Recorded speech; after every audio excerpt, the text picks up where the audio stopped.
Magandang hapon, Bagong Pilipinas. Narito ang Police News Express sa oras na ito. Tahasang itinanggi at nilinaw ng Philippine National Police na hindi ginto o anumang bagay na may mahalaga ang hinahanap ng mga pulis sa Cathedral, kundi ito ay bahagi ng mandato ng pulisya na ipatupad ang batas at hanapin ang mga taong may pananagutan dito.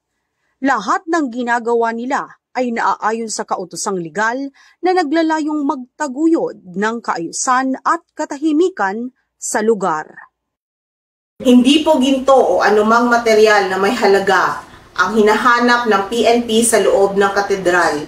Ang operasyon ay sinasagawa bilang bahagi ng aming mandato na tiyakin ang kaligtasan at kaayusan sa nasabing lugar.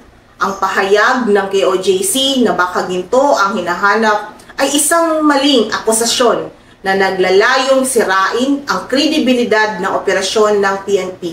Ang ating layunin ay tumupad sa batas at protektahan ang publiko. Walang personal na interes o layunin na makuha ang anumang bagay mula sa lugar na iyon. Para sa iba pang mga napapanahong balitang pampulisya, laging tumutok sa Police News Network, alagad ng batas, tagataguyod ng balitang pulis.